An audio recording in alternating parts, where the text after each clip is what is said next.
welcome to Ventures. On the program today, we're going to be taking a look at the creative industry. We're going to be taking a look at writing. What does it take to be a writer, to publish and get the book into the market? How does it profit the writer? That's what we're going to be looking at on the program Ventures. Don't go anywhere. Every state in Nigeria is endowed with mineral and non-mineral products required in the international market in commercial quantities. The One State, One Product initiative seeks to diversify the economy and boost exports. With the support of the Nigerian Export Promotion Council, your goods and services will obtain the necessary certifications to sell in destinations across the world. What is more, you do not have to make the journey to distant ports. Connect with NEPC today and we will lead you to where you want to go. Export for survival, optimizing Nigeria's non-oil potentials.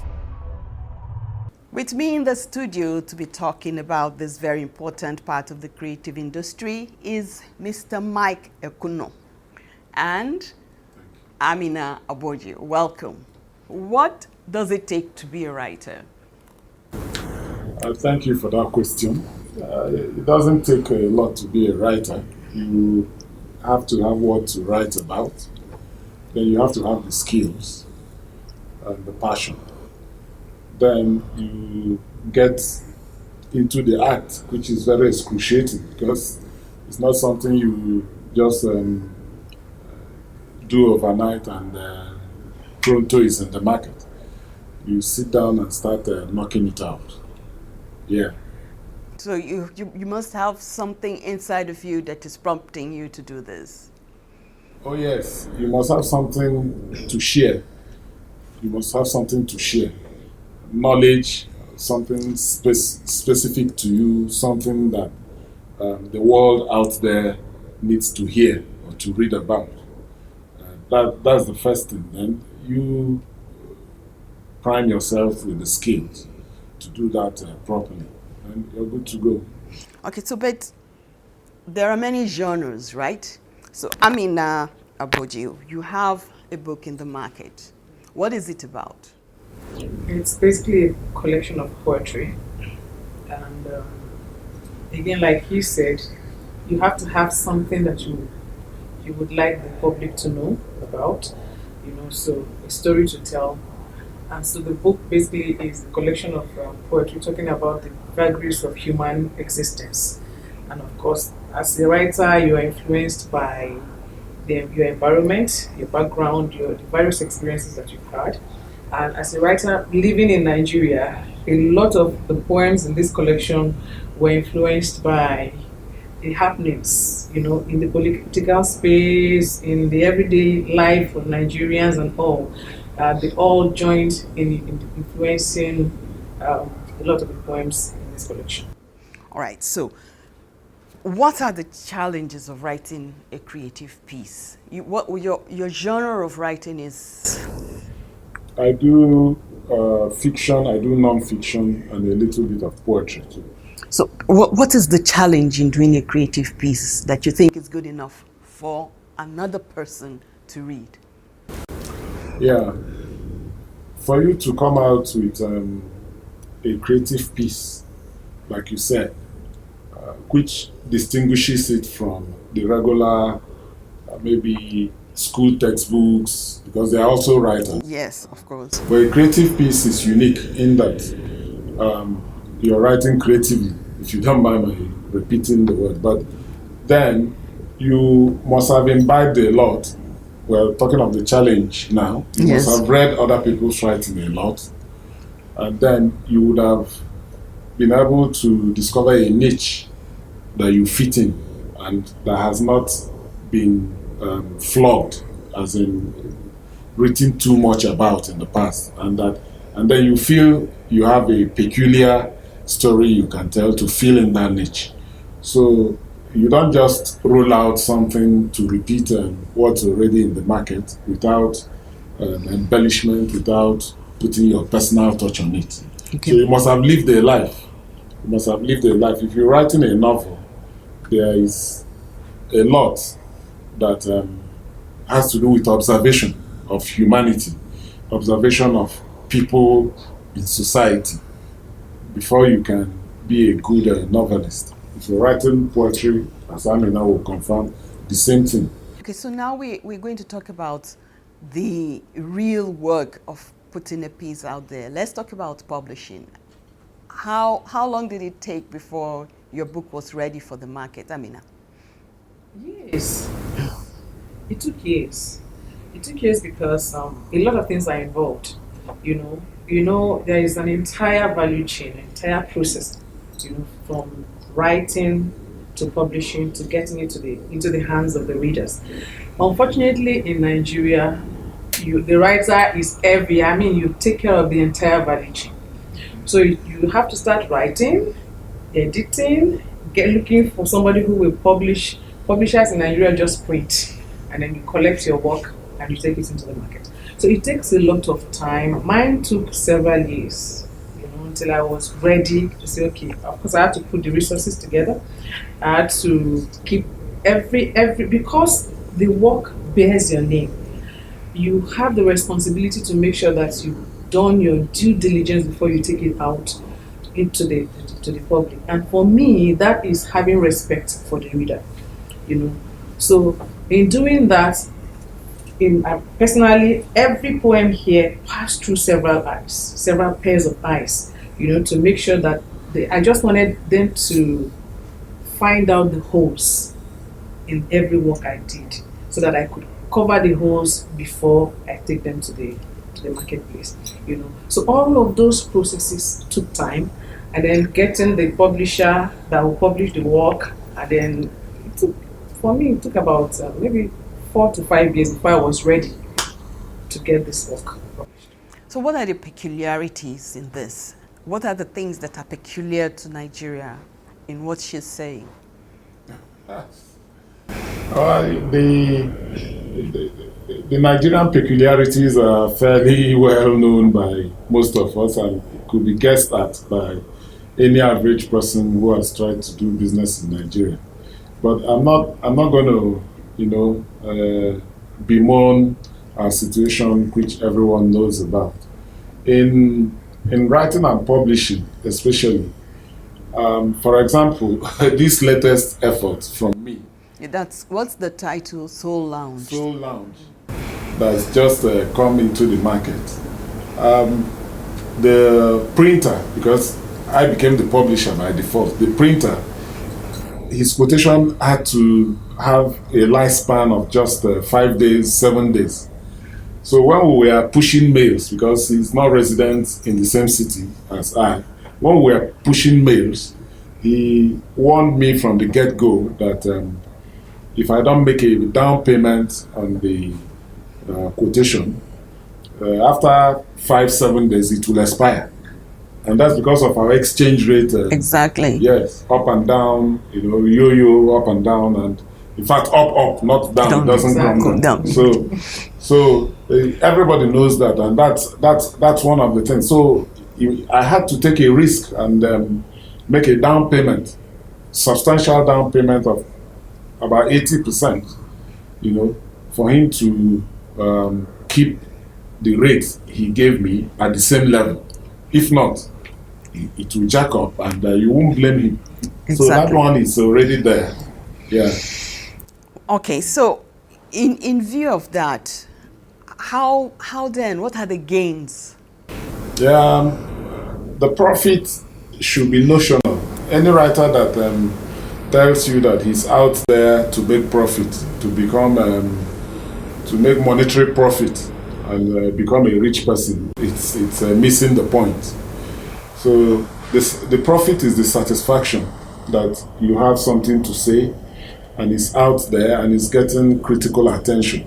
Okay, yeah, the monetary satisfaction is hardly there because the margin is so small, even from the big names, the Chimamandas and the rest of them. The what they are paid is a trickle. It comes in trickles, and over so many years. But if with time maybe you win a prize, which is what many people look at, or Amazon, your book catches fire on Amazon and you're earning dollars, that's when you may be compensated monetarily. But if not, it is the satisfaction you get that your story is out there and is competing fairly with the other narratives. All right, so has the new media helped? When now that we have control over certain things, social media, you have, like you spoke about Amazon, you can do your books online. Has it helped? Yeah, I think it has. It has sort of opened up the space and democratized things. Now, except I don't have to go through a traditional publisher. I can actually publish my work myself. There are several spaces. I can publish on Amazon. My second, there's a book I'm working on now that I'm thinking of first publishing. I always want to have my book in hard copy, but this one I want to first publish on Amazon, and that gives me total control. And then of course it widens the space. Social media also helps you to keep promoting your book, and then not only you, the friends you have can keep promoting and causing it to go viral or something, and it keeps it in the faces of more people than the traditional way of publishing. So in that wise, I think maybe we'll have better days ahead, as writers. Will I be wrong to try to juxtapose the creative writing industry? It is still part of everything creative out there in the entertainment industry, from a trending piece of music to a movie, was first and foremost a script.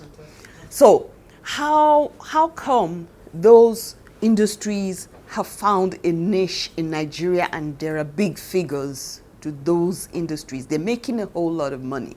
How come this basic part of the industry, the writing industry, has not caught on as fast as the music and the film industry in Nigeria? Yeah, you're right to observe that scripts are the foundation of most of the other creative endeavors. But then it's not sufficient, Writing has been profitable for Nigeria. Writing has not been at the background, at the back burner. It has, the Chinua Achebes and Wole Soyinkas have been there, out there. And our first Nobel, came from writing. So there's no doubt, but you can't compare music sales with book sales. They are not comparable worldwide, not just in Nigeria, because a piece of music is released and it's listened to. The senses are not the same.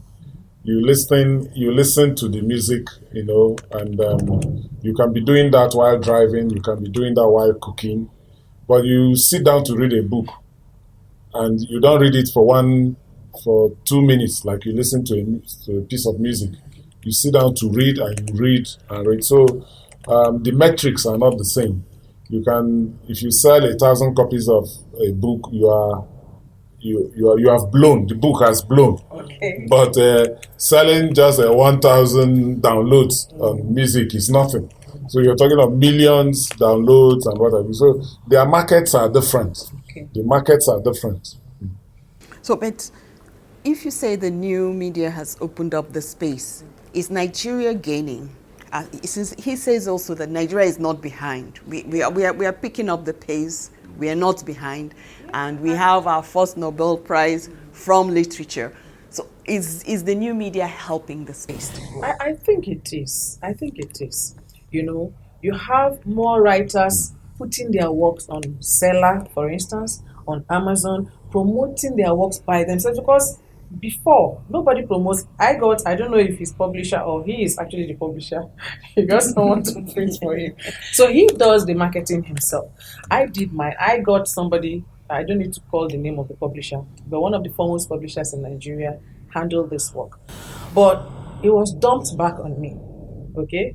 Because they don't handle the marketing. So I had to do it myself. You were at my book launch, that's part of the things we try to do and all of that. But the new media now has helped. I don't write in the space of my room. I can send, there's a WhatsApp group, I send it on my WhatsApp group. I put it on the WhatsApp group I belong to. and several people asked for copies. Somebody called me from India. How do I get a classmate of mine? How do I get a copy? That's the power of the social media, right? So in that wise, I think it has really, really helped. All right. So now let's talk about one of the biggest, I think, evils of the industry. That is your creative license, and then those who copy without just plagiarism, or they steal your work and reprint. And how is that going in Nigeria? Is the copyright agency that is supposed to look out for us, is it working? The agencies that are responsible for these controls and regulations, I think they are all being swamped. There's too much happening, and they are ill-equipped, because you are out to catch a criminal, the joke is on you, because you have to be on your toes. The criminal can go this way, and when you're catching him that way, he goes the other way. And so I think they are being swamped, and individuals, creators, have to take the bull by the horn themselves and understudy the market and learn how to beat these plagiarists at their own game. It's more pronounced. It used to be more pronounced in the film industry, in Nollywood, where they will just plagiarize and stuff. But then when Nollywood started upscaling to cinema, okay, so by the time you release your movie on the first window, which is cinema, and it does the cinema runs, no CD, no VCD, yes. And there will be nothing to plagiarize. There will be nothing to bootleg when it's not out on VCD. What happens with books is mostly getting the soft copy into the wrong hands. When you get the soft copy into the wrong hands, there's no limit to what it can be done with. Yeah. So once the soft copy is not there, nobody will go to start photocopying a hard copy into many, because it will not be worth it. So with time, if you sit down and plan well, you can beat some of these criminal activities at their own game and make a lot more money. All right, so we're going to be taking a short break now. We'll be right back. Don't go anywhere. Selling your goods, products and services locally is good, but it can get better when you trade with other nations. With a strategy to diversify the productive base of the Nigerian economy away from oil, the Nigerian Export Promotion Council is driving the Export for Survival initiative.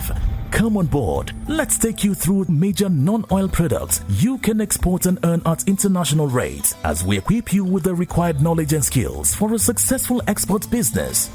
Export for Survival remains a viable option for economic growth and survival. Welcome back. The program is Ventures, and we're talking books, we're talking writing, we're talking the creative industry and how to profit from it. So we're going to now talk about prize money. How do you aim for prize money? I think the biggest prize money in Nigeria is the LNG prize. It is? Okay, Amina, tell me, how do you do that? Well, like every writer who wishes to win the prize, the thing is, put your best foot forward, because the best of the best, a lot will be submitted, and then of course the best of the best will be picked. So you want to make sure that you do your very best and put, if it's a short, if it's novel, if it's poem, if it's drama, whatever it is, whatever genre they're asking for, that you put your best foot forward and hope for the best. So what's the entry? How do you do the entry? It varies year to year. So you watch out when they advertise that it's drama this year, or it's fiction this year, or it's poetry this year. Then I think they take 10 copies. So yeah. So you package your 10 copies and send, and hope for the best. Okay. As someone who tries to do a bit of publishing as well, writing and publishing, I submit a poem. They say, oh, submit poems to so and so magazine, especially online. and you about to submit, and then you go and meet a gatekeeper that says, bring $20 or bring. Does that happen when you submit it in any of these other prize journals? No, for the NLNG it's free. Okay. It's free, but of course there are guidelines to every entry, every competition. There are guidelines that you have to follow, down to the font of the work, the line spacing. So you have to be careful to follow all of those, because if you don't, you're already kicking yourself out of it. So you have to be careful. And then there are some entries, like you said, that require for you to make payment. It's a decision you have to make. Okay, should I pay or shouldn't I? Because there are also free ones. So should I take advantage of the free ones, free entries, or do I? And if you think your chances are high in the paid ones, why not? What are the gains? It depends on what it's about, really. Okay, if it's an online journal that's just to publish your work, you get the benefits of your work being published there. And then of course it's exposed to the entire world. But if it's a competition, so it depends. So now let's talk about other things that the creative industry has opened, which is remote work. If I had a piece of work that needs looking into, I could submit to you, right? Oh, yes. Okay. So tell me how that works. Well, it depends on what you want.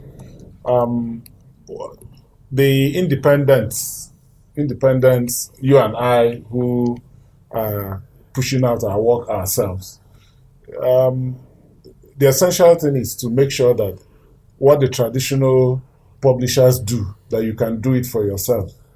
And what do? They edit your work, they do book cover, they proof your work, and then when it's out, they market and they do publicity.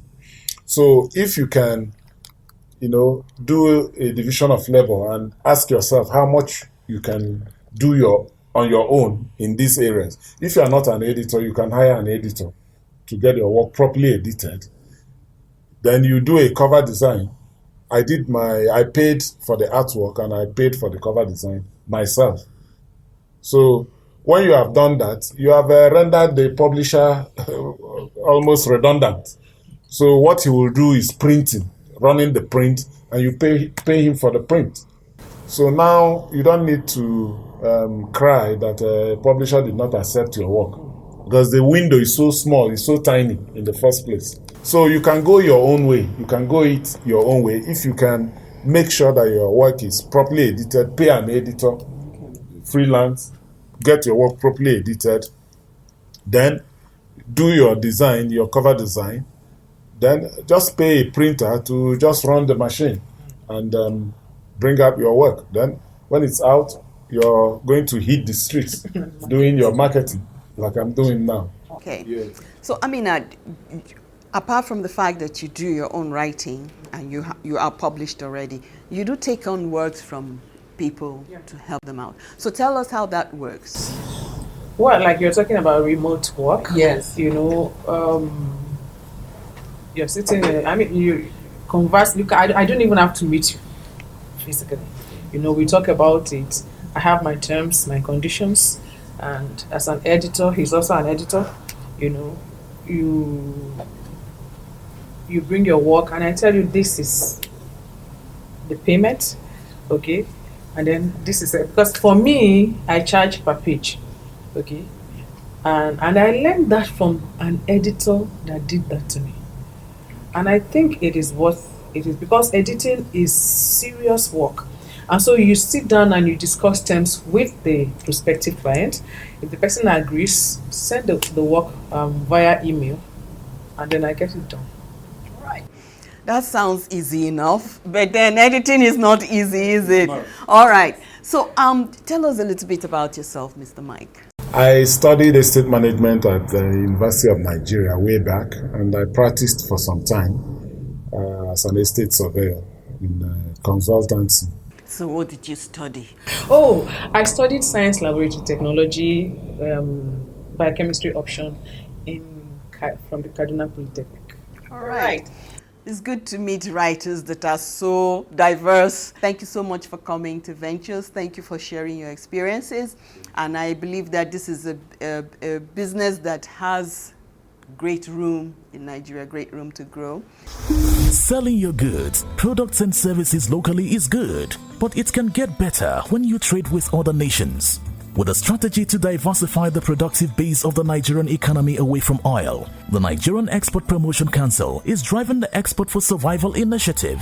Come on board. Let's take you through major non-oil products you can export and earn at international rates as we equip you with the required knowledge and skills for a successful export business. Export for Survival remains a viable option for economic growth and survival.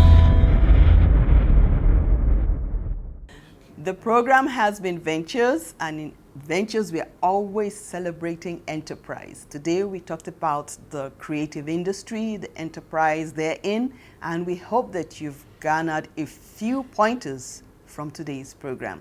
Thank you for staying with us. We'll do this again same time next week. Bye for now.